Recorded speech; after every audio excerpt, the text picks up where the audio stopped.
तमिलनाडु, जहां दशकों तक द्रविड़ राजनीति का दबदबा देखने को मिला, क्या अब वहीं से एक नए राजनीतिक युग की शुरुआत हो चुकी है? क्या सत्ता के गलियारों में चल रही 35 करोड़ की डील सिर्फ विधायकों को साधने की कोशिश थी, या फिर इसके पीछे सरकार गिराने का बड़ा खेल छिपा? विजय की नई सरकार पर मंडराता संकट, डीएमके पर लगते गंभीर आरोप, एफआईआर और गिरफ्तारियां, इन घटनाक्रमों ने तमिलनाडु की राजनीति में भूचाल ला दिया है। डीएमके पर गंभीर आरोप लग रहे हैं, पार्टी को जोरदार झटका लगा है। क्या यह सब आने वाले राजनीतिक महासंग्राम की पटकथा है? क्या दक्षिण भारत की राजनीति में बड़ा उलटफेर होने जा रहा है?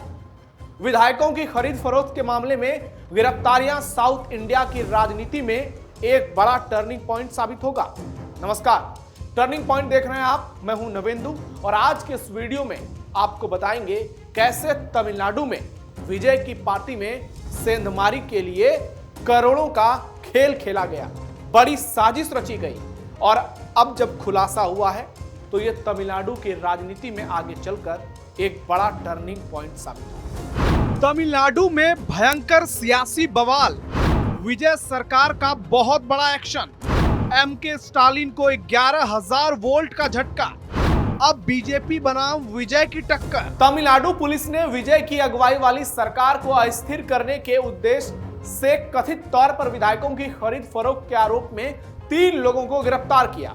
ये कार्रवाई तमिलगा वेट्री कजगम टीवीके के विधायक इन इलैया राजा के आरोपों के बाद की गई, जिन्होंने दावा किया था कि उन्हें सदन अध्यक्ष के खिलाफ प्रस्तावित विधानसभा प्रस्ताव पर अपना वोट प्रभावित करने के लिए 35 करोड़ रुपए की पेशकश की गई थी। पुलिस द्वारा जारी एक प्रेस विज्ञप्ति के अनुसार जांच में डीएमके के पूर्व मंत्री वी सेंथिल बालाजी और उनके भाई वी अशोक कुमार का नाम भी सामने आया है, जिन पर इस साजिश से जुड़े होने के आरोप लगे हैं।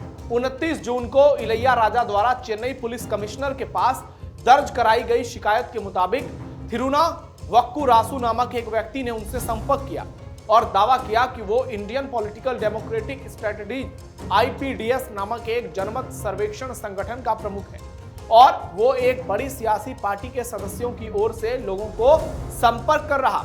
बाद में फोन करने वाले ने कथित तौर पर टीवी के विधायक को बताया कि तमिलनाडु विधानसभा अध्यक्ष के खिलाफ एक प्रस्ताव लाया जाएगा और उनसे सत्तारूढ़ दल का सदस्य होने के बावजूद एक विशेष तरीके से वोटिंग करने को कहा। इसके बदले में उसने कथित तौर पर इलैया राजा को 35 करोड़ रुपए तक की पेशकश की। विधायक ने आरोप लगाया कि उन्होंने प्रस्ताव ठुकरा दिया और फोन करने वालों को दोबारा संपर्क न करने के लिए कहा। हालांकि थिरुना वक्कू रासू ने कथित तौर पर उन्हें धमकी दी और चेतावनी दी कि अगर उन्होंने बातचीत पर खुलासा किया तो उन्हें और गंभीर परिणाम भुगतने होंगे, उनके परिवार को भी भुगतना पड़ेगा। यानी बहुत बड़ी साजिश रची गई, बहुत बड़ा खेल एक्सपोज हुआ। डीएमके ने रची विजय के खिलाफ बड़ी साजिश। पुलिस ने बताया कि जांच में बाद में पता चला कि डीएमके के पूर्व मंत्री और कोयम्बटूर दक्षिण के विधायक वी सेंथिल बालाजी के भाई वी अशोक कुमार ने चेन्नई में नरेश से मुलाकात की थी। जांचकर्ता ने आगे आरोप लगाया कि थिरुना वक्कू रासू ने सेंथिल बालाजी और अशोक कुमार के कहने पर इलैया राजा से संपर्क किया था। तमिलनाडु के मंत्री पी निर्मल कुमार ने दावा किया कि डीएमके पिछले 40 दिनों से सत्ताधारी दल के विधायकों को अपने पाले में करने की कोशिश कर रही है। कुछ दिन पहले हमारे एक विधायक को डीएमके सदस्यों ने धमकी दी थी, इसमें सेंथिल बालाजी और उनके भाई अशोक का भी हाथ था। उन्होंने आगे बताया, उनके समर्थन से उन्होंने कथित तौर पर हमारे एक विधायक को लगभग 35 करोड़ रुपए की पेशकश की और उनसे कहा कि जब स्पीकर के खिलाफ अविश्वास प्रस्ताव लाया जाए तो वो टीवीके के खिलाफ वोट दें। यही उनकी मांग थी। जब उन्होंने इनकार कर दिया तो कथित तौर पर डीएमके सदस्यों ने उन्हें गंभीर रूप से धमकाया। उन्होंने सभी सबूतों के खिलाफ शिकायत दर्ज कराई है। इसी आधार पर पुलिस ने 3 लोगों को गिरफ्तार किया। ये तीनों सेंथिल बालाजी के करीबी सहयोगी हैं। ये मामला 2026 के तमिलनाडु विधानसभा चुनाव के कुछ महीनों बाद सामने आया, जिसमें टीवीके ने अपने पहले ही चुनाव में 108 सीटें जीतकर डीएमके और एआईडीएमके दोनों गठबंधन के दशकों पुराने वर्चस्व को समाप्त कर दिया। यहां से तमिलनाडु की राजनीति में एक नई शुरुआत हुई। विजय प्रदेश के मुख्यमंत्री बने और जो बड़ी बड़ी पॉलिटिकल पार्टियों की ओर से दावे किए जा रहे थे वो सारे फ्लॉप हो गए, सारे सर्वे ध्वस्त हो गए और विजय तमिलनाडु के किंग बनकर सामने आए। तमिलनाडु की राजनीति में उलझ गए विजय। तमिलनाडु में कथित विधायक खरीद फरोख्त का मामला प्रदेश की राजनीति को बेहद संवेदनशील मोड़ पर ले आया है। टीवीके विधायक एन इलैया राजा के आरोपों और पुलिस की कार्रवाई ने सत्ता पक्ष और विपक्ष के बीच राजनीतिक टकराव को और तेज कर दिया है। हालांकि आरोपों की जांच अभी जारी है और कोर्ट में पुष्टि होना बाकी है, लेकिन इस घटनाक्रम ने सरकार की स्थिरता और राजनीतिक नैतिकता पर गंभीर सवाल खड़े कर दिए हैं। राजनीतिक रूप से यह मामला मुख्यमंत्री विजय के लिए बड़ी चुनौती बनकर उभरा है। पहली बार सत्ता में आई टीवीके सरकार को अब केवल प्रशासनिक मोर्चे पर ही नहीं बल्कि अपने विधायकों को एकजुट बनाए रखने की परीक्षा भी देनी होगी। यदि विधायकों में असंतोष बढ़ता है या दलबल की कोशिशें जारी रहती हैं तो सरकार पर लगातार दबाव बना रहता है। दूसरी ओर डीएमके इन आरोपों को राजनीतिक साजिश बताकर पलटवार कर सकती है, जिससे प्रदेश में आरोप प्रत्यारोप की राजनीति और तेज होने की संभावना है। आने वाले समय में इस मामले की जांच और कोर्ट की कार्रवाई राजनीतिक दिशा तय करने में बड़ी भूमिका निभाएगी। यदि आरोपों के समर्थन में ठोस सबूत सामने आते हैं तो विपक्ष को बड़ा राजनीतिक नुकसान हो सकता है और विजय सरकार को नैतिक बढ़त मिलेगी। वहीं यदि आरोप साबित नहीं होते तो सरकार की विश्वसनीयता पर भी सवाल उठ सकते हैं। कुल मिलाकर यह विवाद तमिलनाडु की राजनीति में अस्थिरता का संकेत देता है। विजय के सामने सबसे बड़ी चुनौती अपनी सरकार को सुरक्षित रखना, विधायकों का भरोसा बनाए रखना और यह संदेश देना होगा कि उनकी सरकार किसी भी राजनीतिक दबाव या कथित साजिश के बावजूद स्थिर और प्रभावी ढंग से काम कर सकती है। आगामी चुनाव में सरकार की एकजुटता, जांच के निष्कर्ष और विपक्ष की रणनीति ही तमिलनाडु की सियासत की अगली दिशा तय करेंगी। लेकिन चुनाव तो अभी बहुत दूर है। क्या उससे पहले कोई बड़ा खेल होगा? क्या उससे पहले तमिलनाडु में कुर्सी गिराने का खेल चलेगा? क्या डीएमके और एआईडीएमके कोई बड़ी सियासी दांव खेलेंगे? क्या स्टालिन चुप बैठेंगे? क्योंकि सत्ता से दूर रहना इन जैसे नेताओं के लिए बहुत मुश्किल है।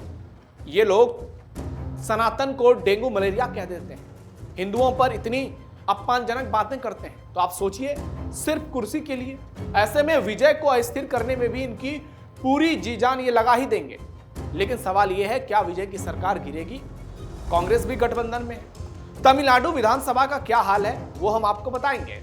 तमिलनाडु विधानसभा चुनाव 2026 में कुल 234 सीटों पर हुआ था, जो विधानसभा का फाइनल आंकड़ा है, जबकि सरकार बनाने के लिए 118 सीटों के बहुमत की जरूरत होती है। चुनाव में सबसे बड़ी पार्टी विजय की तमिलगा वेट्री कजगम बनी, जिसने 108 सीटें जीती। इसके बाद डीएमके को 59 सीटें और एआईडीएमके को 47 सीटें मिली। इसके अलावा कांग्रेस ने 5, पीएमके ने 4, आईयूएमएल, सीपीआई, सीपीआईएम और वीसीके ने 2-2, एमडीएमके और एमएमके ने 1-1 सीटें जीती, जबकि एक निर्दलीय उम्मीदवार भी विजयी रहा। किसी भी दल को स्पष्ट बहुमत नहीं मिलने से विधानसभा त्रिशंकु बनी रही, जिसके बाद विजय की अगुवाई में सरकार बनी। कांग्रेस ने समर्थन दिया और अन्य विधायकों ने भी समर्थन दिया। और फिलहाल विजय और राहुल गांधी कहते हैं कि तमिलनाडु में बहुत मजबूत सरकार है। अब आगे देखना यह होगा कि यह सरकार टिक पाती है या नहीं। अब तमिलनाडु में बीजेपी बनाम विजय। तमिलनाडु की राजनीति में यह घटनाक्रम केवल कथित विधायक खरीद फरोख्त तक सीमित नहीं है, बल्कि प्रदेश की बदलती राजनीतिक तस्वीर का भी संकेत देती है। दशकों तक तमिल राजनीति पर वर्चस्व रखने वाली डीएमके और एआईडीएमके का जनाधार लगातार चुनौती का सामना कर रहा है। 2026 के विधानसभा चुनाव में विजय की टीवीके के उभार ने पारंपरिक द्रविड़ राजनीति के समीकरण बदल दिए। वहीं बीजेपी लगातार प्रदेश में अपनी राजनीतिक मौजूदगी मजबूत करने की कोशिश कर रही है। पार्टी का वोट शेयर बढ़ता जा रहा है।